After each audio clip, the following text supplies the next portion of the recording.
Hello peon, সবাই কেমন আছো? আশা করছি সবাই খুব ভালো আছো। তো আমার একটা ছোট্ট মিনি ব্লগ তোমাদের সাথে শেয়ার করছি, দেখো। আশা করছি ভালো লাগবে।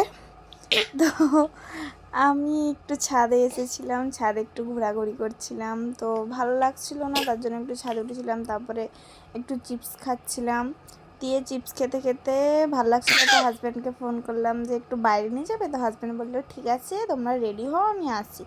তো আমি আর আমার মাম্মা একটু আয়নার সামনে একটু ঢং করছিলাম। আমরা দুজন মিলে দেখছিলাম কেমন লাগছে, সবার মতো একটু চেষ্টা করছিলাম। তারপরে আমরা রেডি হয়ে গেলাম। রেডি হতে হতে আমার হাজব্যান্ডও চলে এলো।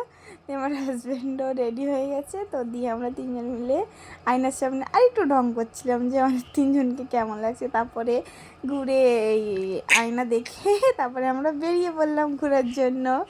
দিয়ে আমার মাম্মাম খুব খুশি আজকে, কারণ ওর পাপা নিয়ে যাচ্ছে ঘুরতে। তো ঘুরতে বেরিয়ে পড়লাম। তো আমি সেকেন্দ্রাবাদে থাকি, তো সেকেন্দ্রাবাদে ট্যাংমন, যারা থাকো তারা নিশ্চয়ই জানো ট্যাংমন কত সুন্দর জায়গা। তো আমরা ঠিক ট্যাংমন্ডেই এসেছিলাম। তো ট্যাংমনটা খুব সুন্দর লাগছিলো, ভিউটা খুব সুন্দর লাগছিলো, তো ওয়েদারটাও খুব সুন্দর ছিল। তো আমরা তিনজনে ঘুরছিলাম, দিয়ে একটু বললাম একটু ফটো তুলে দাও, তো ফটো তুলে দিল। একটু ফটো ভিডিও নিচ্ছিলাম, এই যে আমি আর আমার মাম্মা ভিডিও নিচ্ছিলো, ফটো নিচ্ছিলো। দিয়ে আমার হাজব্যান্ড একটু এলো, দিয়ে তিনজন মিলে ফটো তুললাম। তারপর একটা মলে গেছিলাম, মলে গিয়ে একটু ঘুরছিলাম, তো একটু ভিডিও বানাচ্ছিলাম, দিয়ে খাওয়া দাওয়া করলাম, দিয়ে চলে এলাম। Bye bye, good night.